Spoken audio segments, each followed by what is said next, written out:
Hello everyone, welcome to Learn with Yasmin. So, ইয়াৰ আগৰ যে দুটা চেপ্টাৰ আছে জীৱৰ প্ৰজনন আৰু সপুষ্পক উদ্ভিদৰ যৌন প্ৰজনন সেই দুটা চেপ্টাৰ কমপ্লিট হৈছে আৰু চেপ্টাৰৰ প্লেলিষ্টও বনোৱা হৈছে প্লেলিষ্টৰ লিংক প্ৰত্যেকটো ভিডিঅ'ৰ ডেসক্ৰিপচনত দিয়া থাকে তোমালোকে যদি চোৱা নাই চাই ল'বা সো আজি আমি আলোচনা কৰিম চেপ্টাৰ 3 মানৱ প্ৰজননৰ আমি আজি ৰজচক্ৰৰ বিষয়ে আলোচনা কৰিম অলৰেডি আমাৰ হাফ চেপ্টাৰ কভাৰ হৈ গৈছে স্ত্ৰী জননতন্ত্ৰ পুৰুষ জননতন্ত্ৰৰ বিষয়ে আমি পঢ়িছো যদি তোমালোকে ভিডিঅ'বোৰ চোৱা নাই তেতিয়া হলে চাই ল'বা আৰু যদি চেনেল সাবস্ক্ৰাইব কৰা নাই প্লিজ সাবস্ক্ৰাইব কৰি দিবা সো ৰজচক্ৰ কি হয় যেতিয়া এন্ডোমেট্ৰিয়াম তৰপটোৰ ভাঙনৰ ফলত যোনিৰ মাজেৰে ৰক্তক্ষৰণ হয় তেতিয়া তাক ৰজচক্ৰ বুলি কোৱা হয় বুজি পাইছানে এন্ডোমেট্ৰিয়াম তৰপটো যেতিয়া ভাঙি যায় তেতিয়া যোনিৰ মাজেৰে ৰক্তক্ষৰণ হয় আৰু এই প্ৰক্ৰিয়াটোকে ৰজচক্ৰ বুলি কোৱা হয় এন্ডোমেট্ৰিয়াম কি হয় এন্ডোমেট্ৰিয়াম হৈছে যে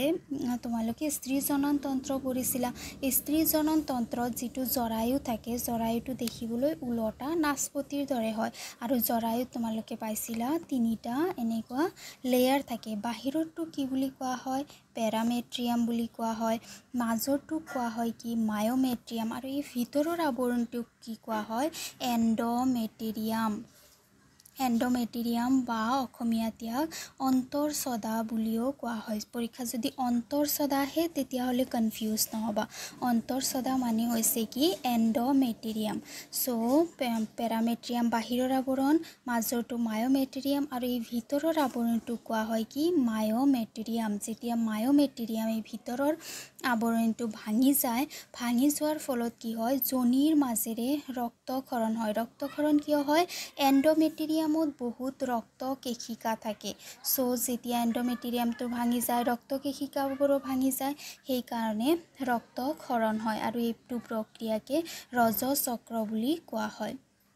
এতিয়া ৰজচক্ৰ যেটো আছে হেতু কি হয় প্ৰতি 28 বা 29 দিনৰ পিছত আকৌ হয় চক্ৰ মানে কি চক্ৰ মানে যিকোনো এটা ঘটনা যেতিয়া বাৰ হয় মানে এবাৰ হৈছে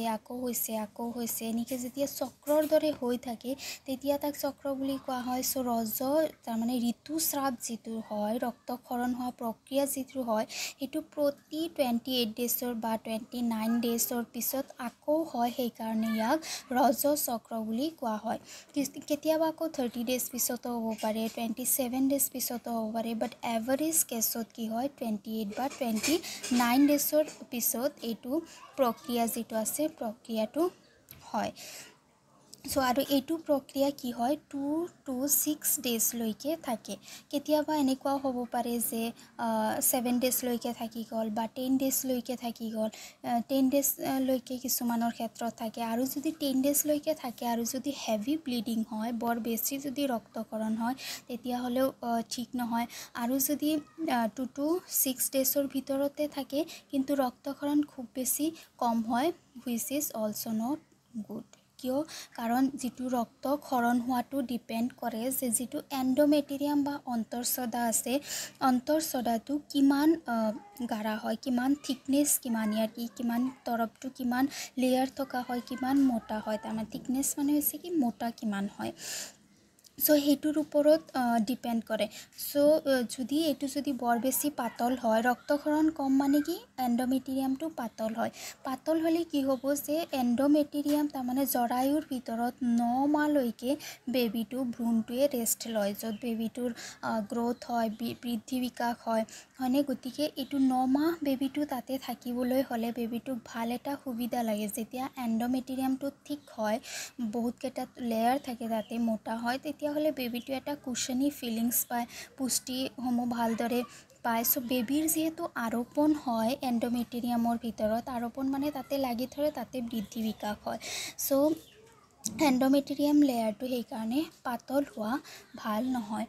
তাৰ পিছত যিটো ডিম্বক্ষৰণ যেতিয়া ঋতুস্ৰাৱ হয়, ঋতুস্ৰাৱ হোৱাৰ প্ৰথম দিনৰ পৰা আৰম্ভ কৰি ঋতুস্ৰাৱ হোৱাৰ প্ৰথম দিন যিদিনাখন হৈছে সেইদিনৰ পৰা আৰম্ভ কৰি 1 2 3 এনেদৰে গৈ 14 ডেজ যেতিয়া হয় তেতিয়া ইয়াৰ পৰা কি হয় ডিম্বক্ষৰণ হয়। ডিম্বক্ষৰণ হোৱা মানে কি ডিম্বাণুৱে যেতিয়া ডিম্বাশয়ে যেতিয়া ডিম্বাণু এৰি দিয়ে তাক কি বুলি কোৱা হয় ডিম্বক্ষৰণ হোৱা বুলি কোৱা হয়। আৰু ডিম্বক্ষৰণ কেতিয়া হয় ঋতুচক্ৰৰ যেতিয়া 14 ডেজ হয় 14 দিনৰ মূৰত কি হয় ডিম্বক্ষৰণ হয়।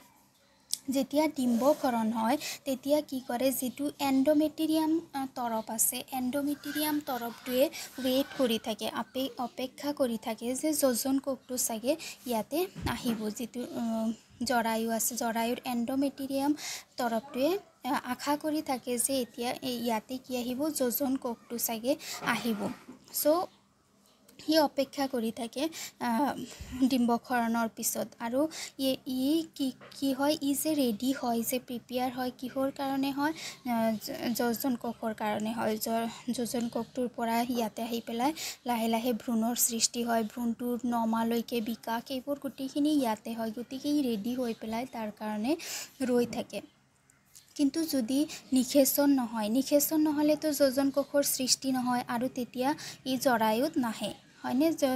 যেতিয়া ডিম্বাণু আৰু শুক্ৰাণুৰ মিলন ক'ত হয় ফেলোপিয়ান টিউবত হয়, ফেলোপিয়ান নলী বা ডিম্ববাহী নলী যিটো থাকে তাতে হয়। চ' যদি নিষেচন নহয় তেতিয়াহ'লে ডিম্বাণু আৰু শুক্ৰাণু নিমিলিলেতো ই আকৌ জৰায়ুত আহিব নোৱাৰে। চ' তেতিয়া কি হয় যদি ফাৰ্টিলাইজেশ্যন নহয় নিষেচন নহয় তেতিয়াহ'লে আহিবলগীয়া একো নাথাকে, জৰায়ুত আহিবলগীয়া একো নাথাকে আৰু তেতিয়া এণ্ডোমেট্ৰিয়াম তৰপটোৰ কোনো প্ৰয়োজন নাথাকে।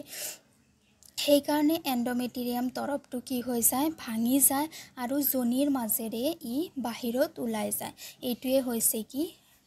ঋতুস্ৰাৱ। ইয়াক কোৱা হয় ঋতুস্ৰাৱ। আৰু এইটো ঋতুস্ৰাৱ প্ৰক্ৰিয়াটো কি হয় বাৰ বাৰ হৈ থাকে, প্ৰক্ৰিয়াটো ৰিপিট হৈ থাকে। সেইকাৰণে ইয়াক কি বুলি কোৱা হয় ৰজচক্ৰ।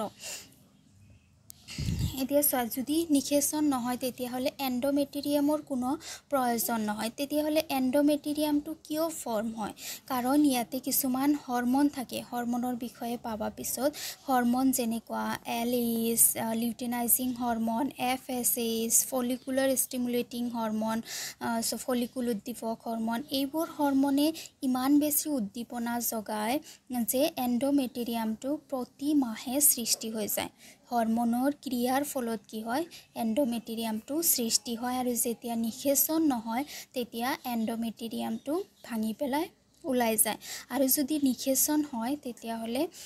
এণ্ডোমেট্ৰিয়ামত কি হয় যিটো যোজন কোষ থাকে যোজন কোষৰ পৰা লাহে লাহে ভ্ৰূণৰ সৃষ্টি হয় আৰু ভ্ৰূণৰ বৃদ্ধি বিকাশ হয়। আমি কি জানো যে ডিম্বাশয় কেইটা থাকে দুটা থাকে হয়নে। এনেকুৱা ফেলোপিয়ান নলী ইয়াতে এনেকৈ ডিম্বাশয় থাকে, তাৰপিছত ইয়াতে থাকে তোমাৰ জৰায়ুটো, ইয়াতে আকৌ এটা ডিম্বাশয় থাকে। চ' দুটা ডিম্বাশয় থাকে। দুটা ডিম্বাশয়ৰ পৰা যেতিয়া ঋতুস্ৰাৱ হয় 1 পৰা 14 ডেজলৈকে 14 ডেজৰ পিছত কি হয় এই ডিম্বাশয়ে এটা ডিম্বাণু ৰিলিজ কৰি দিয়ে, এটা ডিম্বাণু কি কৰি দিয়ে এৰি দিয়ে। এতিয়া দুটা যে ডিম্বাশয় আছে দুটা ডিম্বাশয়ৰ যিকোনো এটা ডিম্বাশয়ে কি কৰে ডিম্বাণু এৰি দিয়ে। দুটা ডিম্বাশয়ে একেলগে একে মাহতে দুটা ডিম্বাণু এৰি নিদিয়ে, বাট পচিবিলিটি আছে, বহুত ৰেয়াৰ হয়, বহুত কম হয়। যেনেকুৱা টুইনছবোৰৰ কেছত হয় যিটো আমি পিছত ডিছকাছ কৰিম, যিবোৰ যৌজা সন্তান হয় সেইবোৰৰ ক্ষেত্ৰত দুয়োটা ডিম্বাশয়ে দুটা ডিম্বাণু এৰি দিব পাৰি। কিন্তু মেক্সিমাম কেছত বেছিভাগ ক্ষেত্ৰতে কি কৰে মাত্ৰ এটা ডিম্বাশয়ে এটা ডিম্বাণু এৰি দিয়ে প্ৰতি মাহে। চ' যদি ডিম্বাশয়টোৰ নিষেচন নহয়, ডিম্বাশয়টো এৰি দিয়াৰ পিছত যদি ইয়াতে শুক্ৰাণু আহি পেলাই ইয়াক নিষেচিত নকৰে, অনিষেচিত ডিম্বাণু এটা কিমান সময়লৈকে জীয়াই থাকিব পাৰে অনলি 24 আৱাৰ্ছ। ডিম্বক্ষৰণ হোৱাৰ পৰা মাত্ৰ 24 ঘণ্টা সময়হে কি কৰে ডিম্বাণু এটা জীয়াই থাকিব পাৰে। এতিয়া ডিম্বক্ষৰণ হোৱাৰ পিছত কি কৰে, যিটো এণ্ডোমেট্ৰিয়াম তৰপ থাকে, এণ্ডোমেট্ৰিয়াম তৰপটোৱে পূৰা ৰক্তকেশিকাৰ সৈতে বা তৰপটোক ঠিক কৰি পেলাই, মোটা কৰি পেলাই ৰেডি হৈ থাকে, যাতে ভ্ৰূণটোক এটা কুশনি ফিলিংছ দিব পাৰে, আৰামদায়ক এটা পৰিস্থিতিৰ সৃষ্টি কৰিব পাৰে, তাৰ বাবে ৰেডি হৈ থাকে। যদি নিষেচন নহয়, এতিয়া চোৱা নিষেচন নোহোৱাৰ বহুত ৰিজন হ'ব পাৰে, ডিম্বাণু নিষেচন নোহোৱা ৰিজন হ'ব পাৰে, হয়তো স্ত্ৰীজনৰ প্ৰজনন হোৱা নাই, ছেক্সুৱেল ইণ্টাৰক'ৰ্চ হোৱা নাই হয়নে, বা প্ৰজনন হৈছে কিন্তু যিবোৰ শুক্ৰাণু হয় শুক্ৰাণুবোৰৰ কোৱালিটি ভাল নহয়, শুক্ৰাণুবোৰৰ মুভমেণ্ট ভাল নহয়, তাৰমানে লৰচৰ বেছি কৰিব নোৱাৰে, বা শুক্ৰাণুবোৰৰ নেজে নাই, শুক্ৰাণুবোৰ চাগে এক্টিভো নহ'ব পাৰে, বা শুক্ৰাণু আহি পেলাই ডিম্বাণু পোৱালৈকে হয়তো গোটেইকেইটা শুক্ৰাণু মৰিও যাব পাৰে, নহ'লে যেতিয়া আমি জানো যে ডিম্বাণুটো 24 আৱাৰ্ছে জীয়াই থাকে, হয়তো 24 আৱাৰ্ছ পাৰ হৈ গৈছে, ডিম্বাণুটো অলৰেডি ডেথ হয়, তেতিয়া হয়তো শুক্ৰাণু আহিছে। চ' এনেকুৱা কেছত কি হ'ব পাৰে, নিষেচন নহ'ব পাৰে, আৰু তেতিয়াই কি হৈ যায়, যিটো এণ্ডোমেট্ৰিয়াম তৰপ থাকে তৰপটো ভাঙি যায়। এতিয়া চোৱা মেনষ্ট্ৰুৱেল ক্ৰেম্প মানে কি, যে বিষ যে হয়, যেতিয়া ঋতুস্ৰাৱ হয় বহুত মানুহে বিষ বুলি কমপ্লেইন কৰে যে বিষ হয়। বিষ হোৱাৰ কাৰণ হৈছে কি, যে যিটো এণ্ডোমেট্ৰিয়াম তৰপ থাকে, এণ্ডোমেট্ৰিয়াম তৰপটো বহুত মাংসপেশীৰে গঠিত হয়, মাংসপেশীৰ দ্বাৰা গঠিত হয়, গতিকে এণ্ডোমেট্ৰিয়াম তৰপটো যেতিয়া ভাঙি যায়, ভাঙি যোৱাৰ সময়ত কি হয়, যিটো জৰায়ুৰ ৱাল থাকে, জৰায়ুৰ ৱালবোৰৰ সংকোচন হয়। সংকোচন হোৱা মানে কি, ছাপ'জ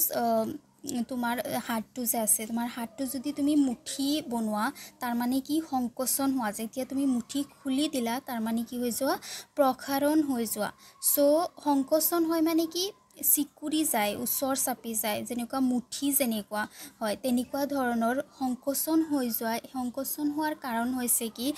যিবোৰ এণ্ডোমেট্ৰিয়ামৰ ভাঙা অংশ হয় বা যিবোৰ ৰক্ত হয়, যিবোৰ ৰক্তক্ষৰণ হয়, সেইবোৰ ৰক্ত যাতে তলৰ ফালে আহিব পাৰে, ডাউনৱাৰ্ডছ, তাৰমানে তলৰ ফালে যাতে আহিব পাৰে, সেইকাৰণে কি হয়, জৰায়ুৰ ৱালবোৰৰ, জৰায়ুৰ বেৰবোৰৰ সংকোচন হয়, আৰু যেতিয়া জৰায়ুৰ বেৰবোৰৰ সংকোচন হয় তেতিয়া পেট বিষায়। বুজি পাইছেনে? পেট কিয় বিষায়? কাৰণ এণ্ডোমেট্ৰিয়ামৰ তৰপত বহুত মাংসপেশী থাকে, মাংসপেশীসমূহৰ কি হয়, সংকোচন হয়, মাংসপেশীসমূহৰ সংকোচন হয়, যাতে তেজসমূহ তলৰ ফালে আহিব পাৰে, তলৰ ফালে অহাৰ কাৰণে ইহঁতৰ সংকোচন হয়, চিকুৰি যায়,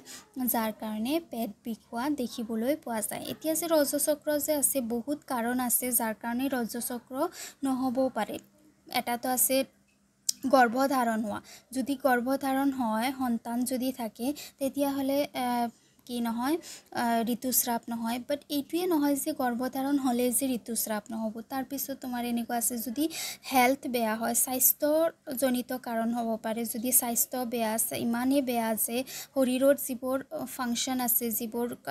কাৰ্য আছে শৰীৰৰ, সেইবোৰ চাগে শৰীৰে কৰিব পৰা নাই, তেতিয়া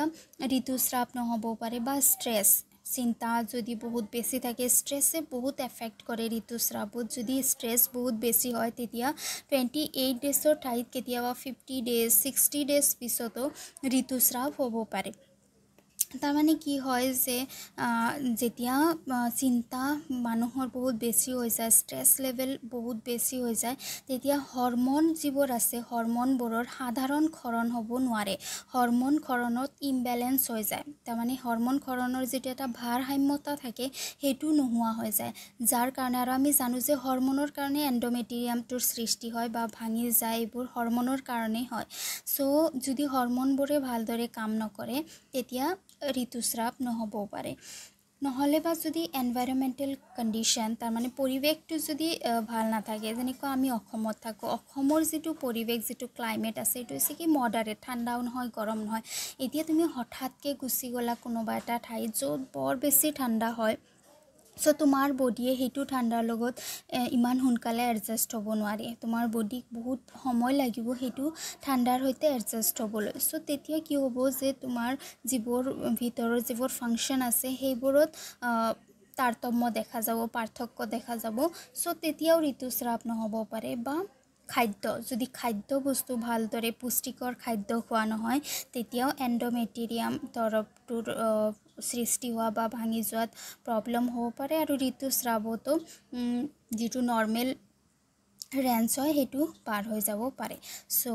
থুলমূলকৈ এইখিনিয়ে এতিয়া চোৱা কিতাপত কি কৈছে যে মানুহ বান্দৰ গৰিলা যিবোৰ প্ৰাইমেট গ্ৰুপৰ যিবোৰ স্ত্ৰী আছে সেইবোৰৰ দেহত যিটো প্ৰজনন চক্ৰ চলি থাকে সেইটোকে কি বুলি কোৱা হয় ৰজচক্ৰ বুলি কোৱা হয় প্ৰজনন চক্ৰ মানে কি যেতিয়া যৌৱন প্ৰাপ্তিৰ সময় হয় তেতিয়াই ঋতুস্ৰাৱ হয় হয়নে আৰু যৌৱন প্ৰাপ্তিত ইয়াতে কৈছে যে আৰম্ভ হয় নাৰীৰ প্ৰথম ঋতুস্ৰাৱ যেতিয়া আৰম্ভ হয় যৌৱন প্ৰাপ্তিৰ এইটো কি বুলি কোৱা হয় ৰজ আগমন বুলি কোৱা হয় যেতিয়া ফাৰ্ষ্ট টাইম ঋতুস্ৰাৱ হয় তাক ৰজ আগমন বুলি কোৱা হয় এইটো আমি পঢ়িলোঁ 28 to 29 ডেছৰ অন্তৰে অন্তৰে হয় আৰু ঋতুস্ৰাৱৰ এটাৰ পৰা আনটোলৈকে যিবোৰ চক্ৰ ঘটি থাকে তাৰমানে এইটো এণ্ডোমেট্ৰিয়াম সৃষ্টি হোৱা ভাঙি যোৱা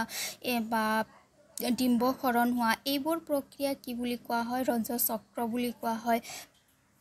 প্ৰতিটো ৰজচক্ৰৰ মধ্যভাগত আমি জানো যে 14 ডেজ নিয়াৰ এবাউট 14 ডেজত কি হয় ডিম্বক্ষৰণ হয় এতিয়া গোটেইখিনি প্ৰক্ৰিয়া যে আমি চালোঁ এইবোৰ প্ৰক্ৰিয়া দশাত দিয়া আছে এইটো ৰজদশা ফলিকুলীয় দশা পিত দশা সো দশাবোৰৰ বিষয়ে আমি নেক্সট ভিডিঅ'ত আলোচনা কৰিম চাগে তোমালোকে থুলমূল এটা আইডিয়া পাইছা যে ৰজচক্ৰ কি হয় সো নেক্সট ভিডিঅ'ত আমি দশাখিনি আলোচনা কৰিম থেংক ইউ